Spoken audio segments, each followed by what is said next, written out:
So I look back now and I have no fucking idea how we survived in the 90s.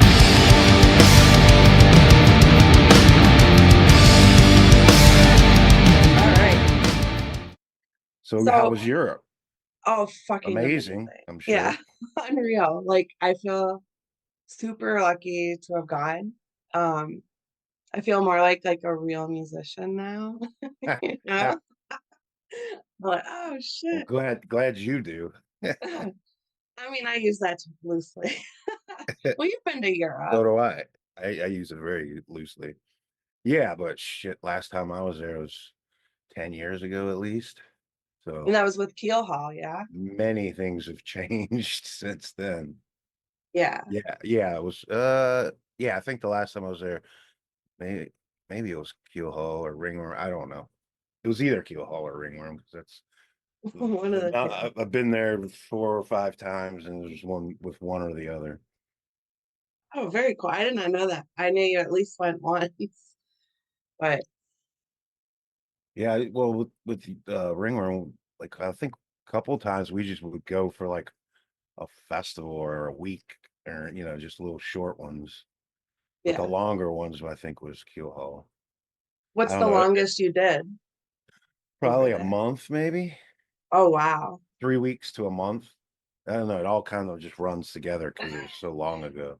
It does, and like all the days when you're on the road, they start blurring together. I have no Oh yeah, idea what day of the week it is or any of it. Well, that's actually a good place to start too, because I wanted to talk to you about like touring. Because so first off, how long have you been in bands? When did you join your first band? Jesus, 1992, probably. Actually, yeah. Well, I moved to Cleveland in '92, and that's pretty much the first time I was involved with a real band because it was always just never serious until then. So yeah, I'd say '92. However long ago that is, I don't even feel like doing the math. It's so long. Me either. I know that now people in the 90s are like hitting 30, so you Yeah, know, you're in that ballpark. And you've toured along that whole time, on and off yeah. the road, depending on how has touring changed in the Oh, last like over that time? so I look back now and I have no fucking idea how we survived in the 90s without cell phones and instant travel arrangements, online and stuff. I mean, we would literally, I think the most technology we used was we would like go to a AAA office, and they are the ones that would have a database, a computer database, and they were called triptychs. And you would go and you would map out, you would give them your tour routing, and they would literally map it out and print it out, and you'd get like this booklet, and with all the travel times and all that stuff. Wow. We did that like later in the 90s, I think in the middle 90s. But other than that, it was like, you know, payphones, massive phone bills. Some places like I remember, I want to say it was in Oklahoma City. They were like, yeah, when you get into town, go to this place and use the payphone. And we, pull up in this parking lot, use a payphone, call somebody, and they're like, all right, somebody will be there in a minute. And some dude comes rolling up on a skateboard and jumps in the van with us and then takes us to the gig. Oh my God. That kind of shit, and And sleeping when it's like 90 degrees out and it's so hot in the vehicle that you has to pull over and get under the vehicle and just lay there. I've had to do that. Uh, cook cans of SpaghettiOs on the engine, or I shouldn't say cook them, but warm them up on the engine. oh my God. I mean, I don't know that I would have survived that. I don't know how we did, to be honest. Well, we were well, I was probably in my mid to late 20s, so yeah, I was the younger of the the Keelhaul guys. But Yeah, I don't know how we survived it either. Yeah, I know we went out. I think we went out 6 weeks one time, something like 6 weeks. I could be off on that. I have no idea. But the thing was, we were out for a significant amount of time and never once got a hotel room. So Damn. So how did you shower even? just stayed at people's places, you know, and I became very accustomed to announcing on the microphone, and if we didn't have a place to stay, if anyone could help us out, and you know, a lot of times, regrettably, people did help us out because it was rough.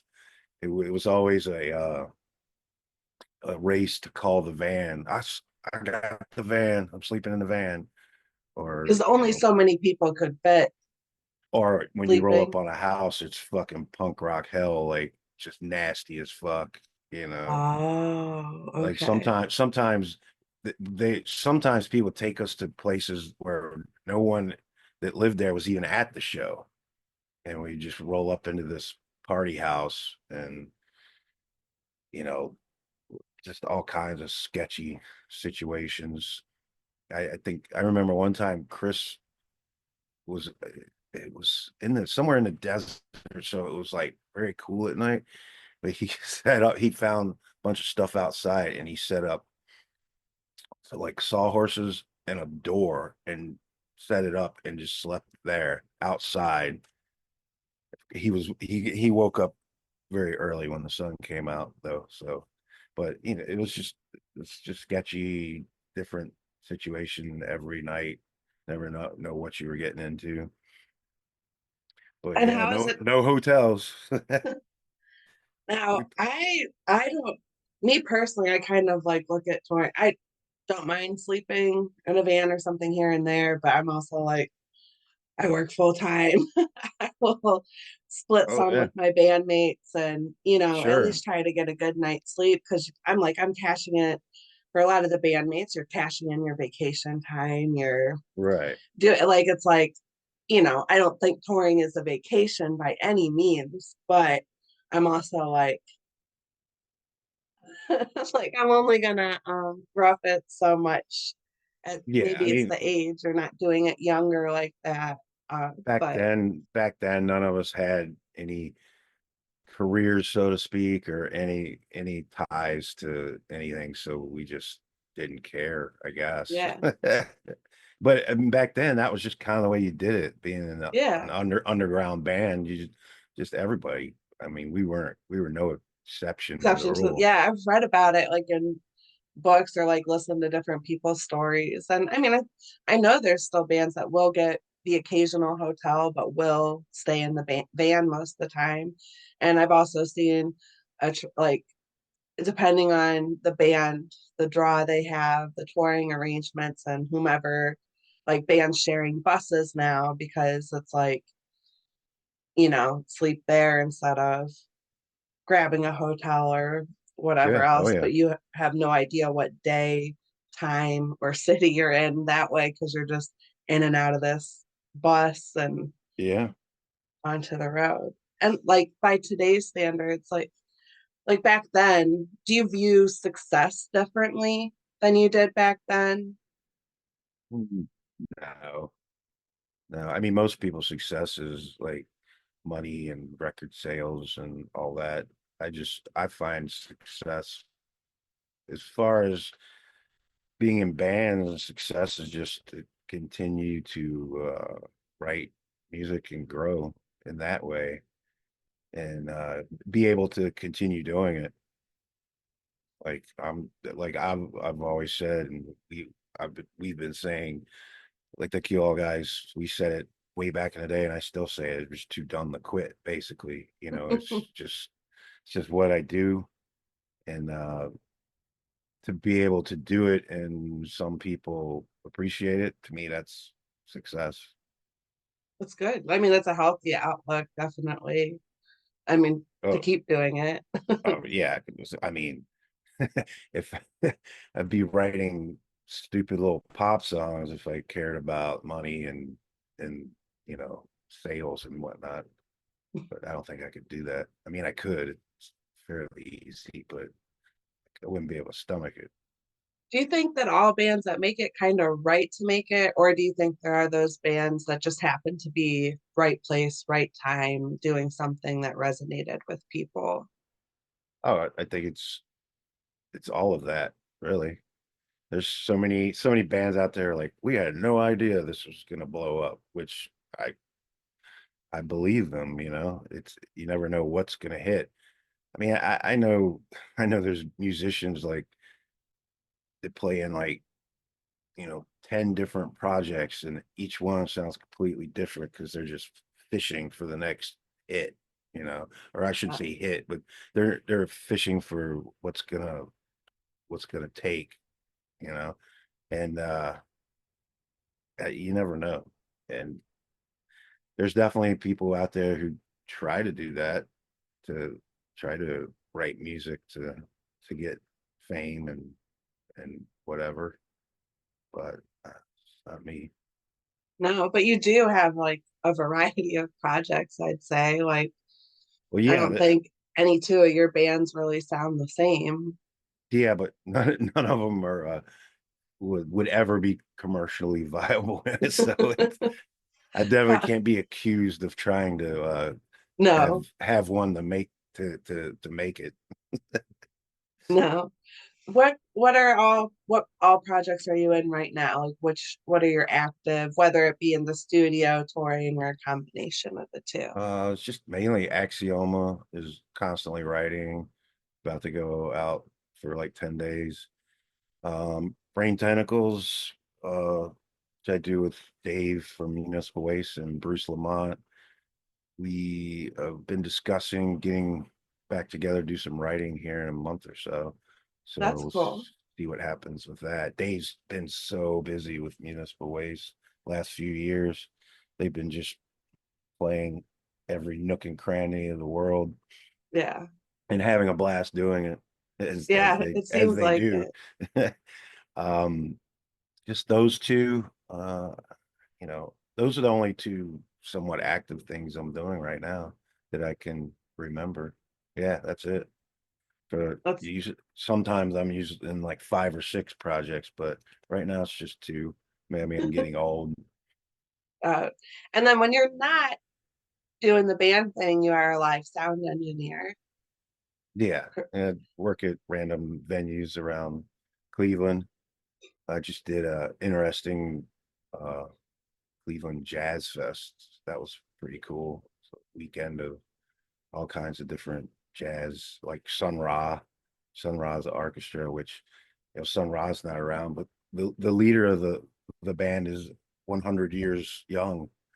He was on stage doing somersaults and whatnot, which is quite impressive because I don't think I could do that, and I'm half his age. Right?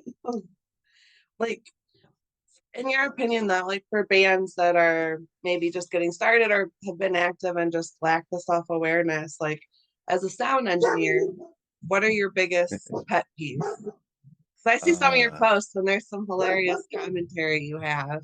oh, Sorry. okay. Yeah, I mean, I just post that stuff for humor. Like one person was telling me, "Why do you always complaining?" I'm like, I'm just doing that for fun, just so people who aren't in the business can get a laugh. And Yeah. people tell me all the time about, oh, that's funny. But um, as far as pet peeves, oh God, there's so many. There's so many. The Give me the like the a one- top three.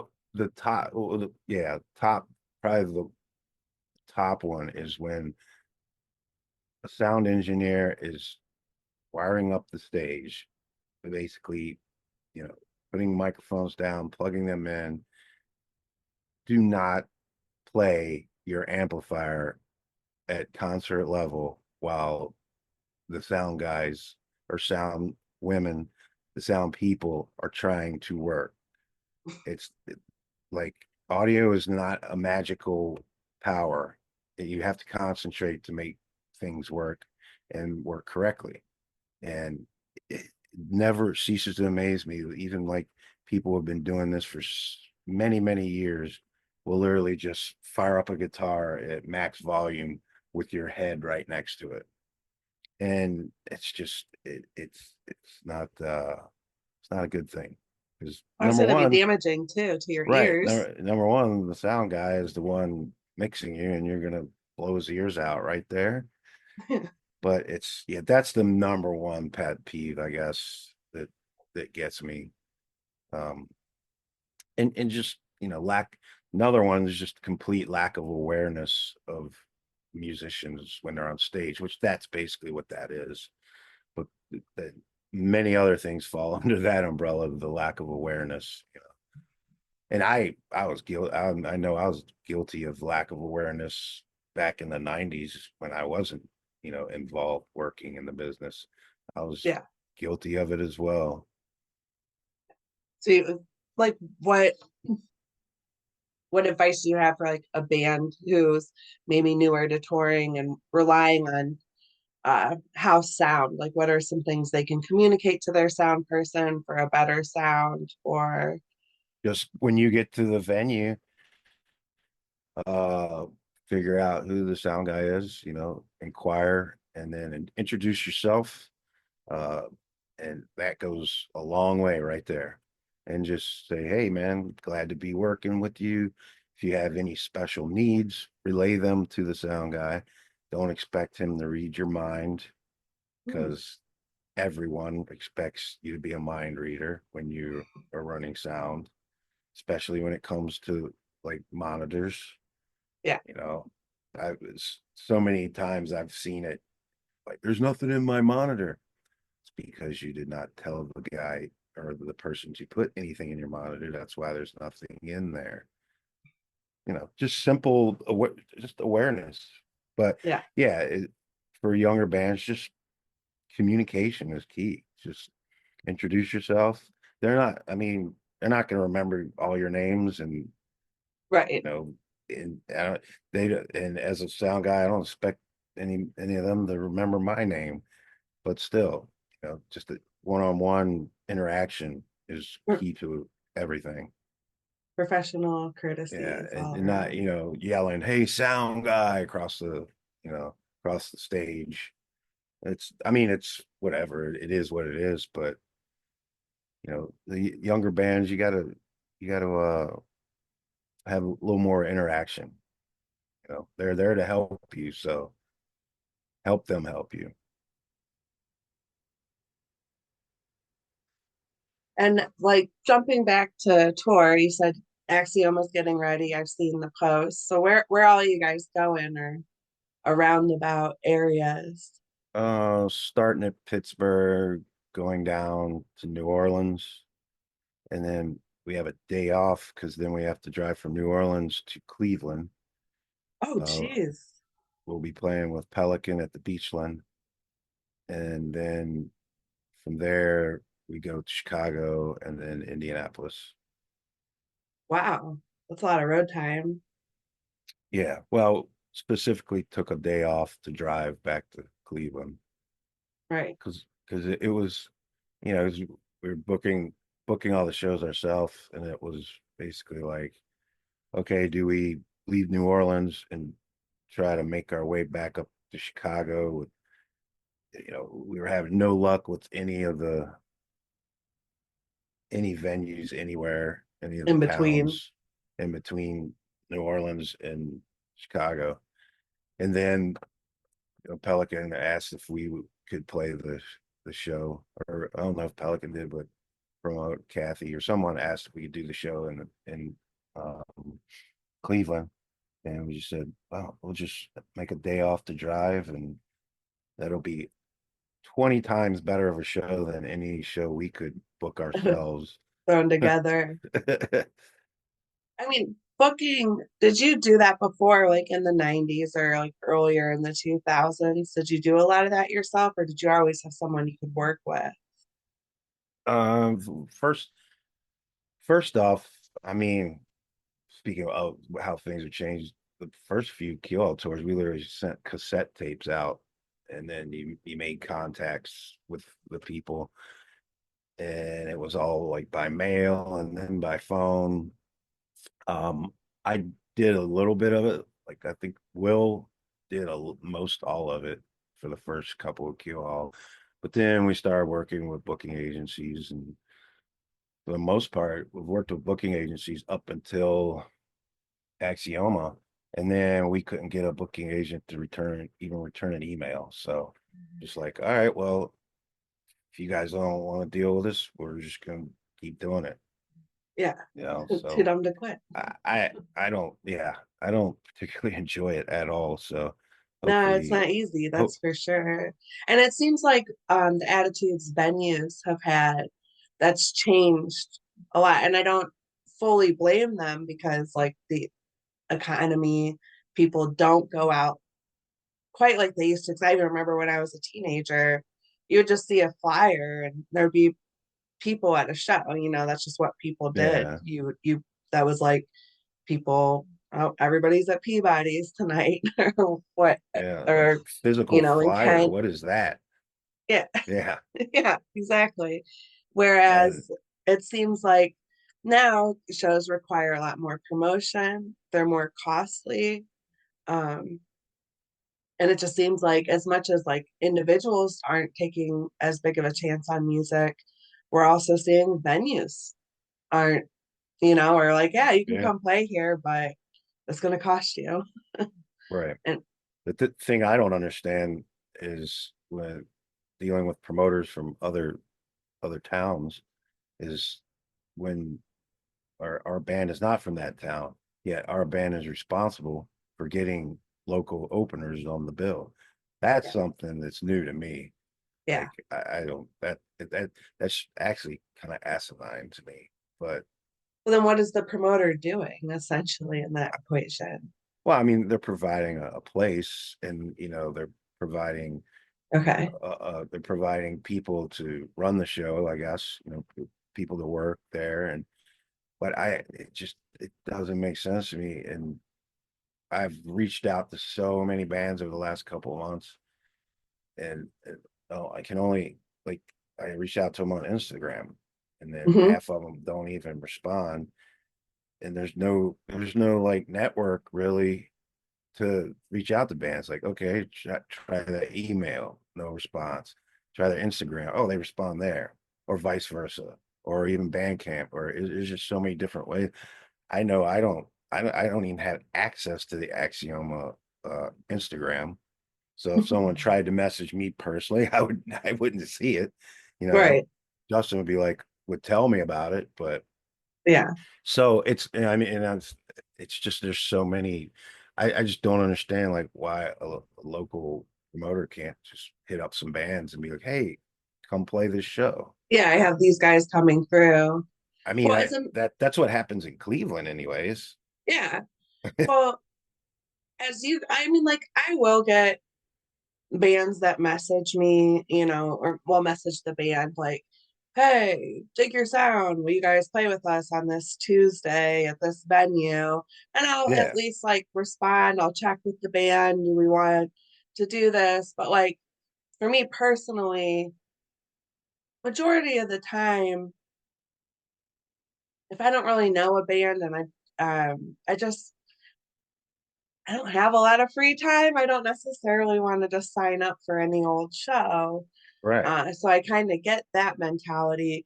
But if like one of the local promoters or venue owners is like, hey, would you guys come play this?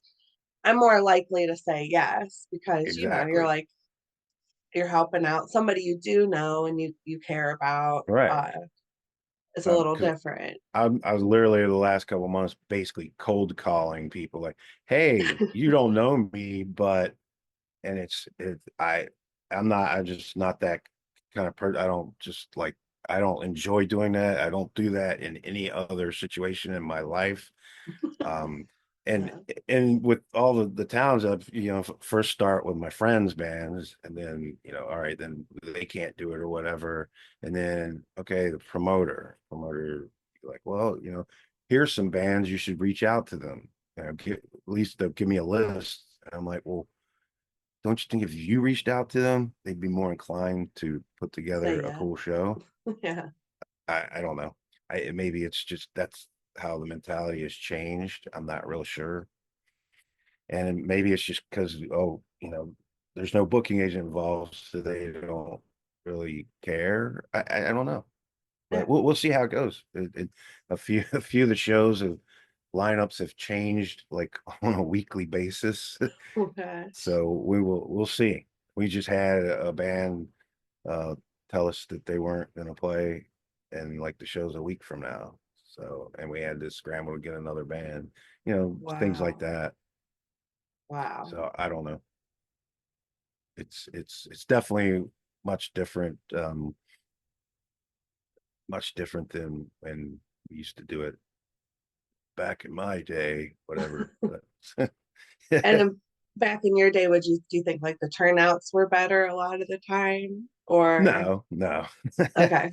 Okay. So I that mean, the thing is though, with the way the internet works and everything, you think it would be super thriving right now because the word gets out.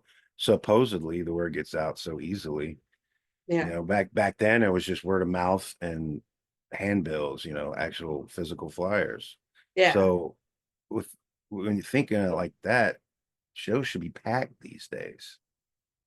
Right. But it's also the fact that back then the people that attended shows actually cared and were involved with the music, and it was much more personable. Today it's just like, oh yeah, I'm not gonna go to that show. I got to you know surf Instagram tonight. I'm not gonna go to a show. Somebody will Yeah. film it. Somebody will film it anyways. I'll just watch it on there. Yeah. Or, Oh, I wish I could have gone. yeah. Then turn into that. Um, now you guys did just get done recording, didn't you, Axioma? No, no, no. The Or last thing we recorded was uh last year. We put out the live totality EP. yeah. Oh, so Or there actually, hasn't been anything since. no, no. We Just have a bunch of songs, and actually this tour kind of put a lot of it to the side for a few weeks, or actually going to be more than a few weeks when we're done. But we have we have pretty much an LP roughed out, and about three-quarters of it, kind of demoed. okay. So I mean, we're always recording in the practice room, new Yeah, stuff. getting stuff So, but we together. haven't we haven't we haven't been in the proper studio since last year. So do you think you'll hit the studio again this winter? Or Yeah, yeah. Definitely. As soon good as we get back from this little run, we're going to concentrate solely on new writing and material. I mean, we awesome. got we got shows scattered, but they're mostly. I don't think any of them are like crazy out of town. I think as When's far the as Pelican show? the 17th of July, which I believe is a Thursday, so a week from Thursday. That should be a good one. Yeah, yeah, we played with them in Columbus like a Yeah. couple months ago, and it was I, good. yeah, I think I was out of Or town maybe when you guys maybe did that. it was probably actually it was more than a couple months ago, I guess, but I don't remember when. But it was more recent than not. Yeah. Yeah. I mean, that's a good mix in my opinion. Just their sound and yours. You guys are a little bit darker, but I've always enjoyed that band.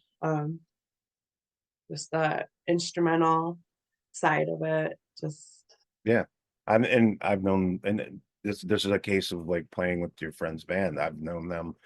Keelhaul used to tour with them in the 2000s, and I've Axioma's played with Trevor's other project, Relayer, and it's just known those guys for a long time, and yeah, awesome that it's awesome that they're still going and doing extremely still well, at it. and Yeah, it's awesome to be able to play with them still. absolutely. I think that's what a lot of music is, like outside of all of it, like getting together, playing shows with your friends, essentially, like everybody Right. getting on, getting together. And yeah, well, I don't want to take up too much of your time. We can wrap this up. Do you have any final thoughts or anything you want to say? No, just thanks for having me. Oh, Good of course. what is it? Is this like what is this gonna be, like a YouTube thing? Yeah, and I've just started like doing like a soft launch. The first episode of this is called Architects of the Underground. Is going to come out Friday, and Nate Offerdahl did it with me. Um, Oh, okay. and so it's basically rather than just focusing on just the music promotion and things like everyone else talks about, I also want it to be more of like a resource for people within the industry to just kind of like talk about, the challenges we're facing, and just like all the ins and outs. There's so many layers, like be it the struggles for like venue owners, the Yeah, bands, touring, all the like little things we talked about today, and go more in depth on, you know, highlighting the problems. Maybe in that we can find more solutions or better ways to support each other to right, ride right. out these times, hopefully. So you'll be my or third episode. I did Carolina like about a week ago as well, Carolina Perez. So Okay. she'll be, and just keep adding people to Well, it. I'm trying to get a at least content I'm bank in together. at least I'm in good company. Yeah, so of course. Only the best here, right? All right. Well, thank you so much, and I'll see you soon.